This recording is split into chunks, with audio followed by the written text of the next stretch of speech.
Good afternoon. My name is Steve Horsfield. I'm Executive Director at Simpson Housing Services. I'm also a recovering member of Alcoholics Anonymous, and I've also got all sorts of deep personal and professional ties to the Methodist Church, so get comfortable. We could be here for a while.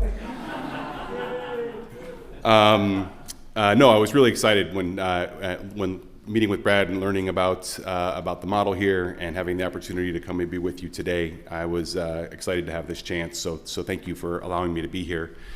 In particular, I was excited because the topic tonight, this afternoon, is or this week is the ninth step, and I have a lot of experience and feelings and gratitude, I guess, for the ninth step in my life and the way that works. As I look at step 9, the first thing that I'm reminded of is that this is the last step in the house cleaning process that we embarked upon as we go through, beginning with the inventory in step 4. And one of the sort of foundations of that inventory process, as it was explained to me, was this notion of discovering and getting rid of the things that are blocking me off from the people around me and from a relationship with my higher power. And it says that we got that bit in there about, in the 4th step, about identifying and getting rid of the things in stock that are not of use. And in particular with that, when I think about that concept of the things that might be blocking me off, I know that the baggage of my past misdeeds, the baggage of things that have happened negatively in my past, that stuff, if I allow it to, can become the absolute sort of filter that people see. That's all they ever get to see of me in many cases is how I'm carrying that stuff or letting it affect me. And my first sponsor explained it to me in such a way. He said it's like as though we are covered in sort of a coating of mud, and this process of going through the inventory and going through steps 4 and 5 is this idea of all that mud sort of dries out, turns into dust. We get it in a bucket and we can actually look at it and see what it is, and as opposed to having it be the thing that is coating me all the time.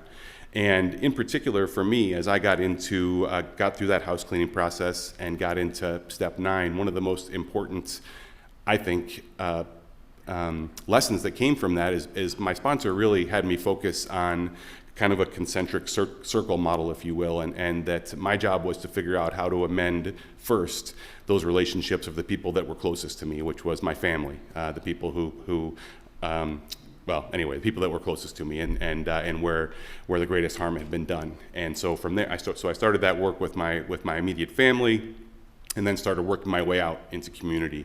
And that was vital for me in terms of how I prioritize my time, how I do things, how I make choices in life. If there's an opportunity for me to do something with family versus someplace else, oftentimes I'm going to make that choice because of that lesson. And there's so much of that in my experience with step 9 that comes from simply having to go through that process of making amends, having to clean up the wreckage of the past, and learning how to be in a relationship and how to be a member of a family and how to be an employee and how to be a citizen and how to be a member of community.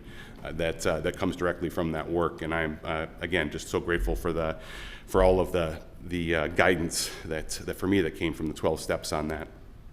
And as I was starting to figure out the pieces of how do I make myself of use to my family, how do I amend those relationships, that was really my first time that I kind of stopped and looked around at what was happening in Alcoholics Anonymous. And I was down in South Florida, and I was sticking around after meetings, and I was cleaning ashtrays, and I'm making coffee, and I'm driving down God knows where to pick people up and drop them off, and all these things for all these people that prior to then I didn't know. And at the same time, I can't get off my butt to send my mother a birthday card in time. And so that was the light bulb started to come on. Oh, this is how I can serve. And so learning how to be of service in Alcoholics Anonymous, I then learned how to be of service in my family, and then it continued to build from there.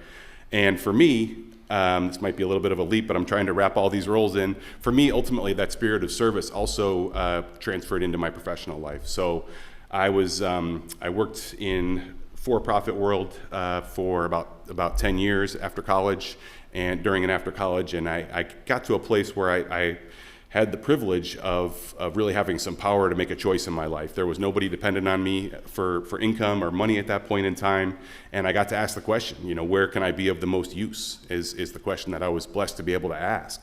And I know that's not a position that everyone gets to find themselves in, but it was for me, and from being able to be in that place, I kind of looked around at the world, and especially in this country, and we've got so much resource, so much everything around, and yet there's big chunks of our society that can't access basic needs, housing and healthcare and education and a path to employment and just fundamental needs.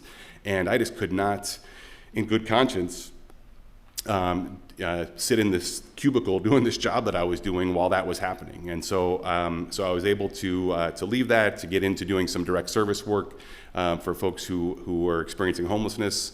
I came to believe firmly, and still do today, and still make this pitch quite often, that there is nothing, if you're going to do anything in terms of service or philanthropy or any work in the community, there is nothing that has the impact that housing does.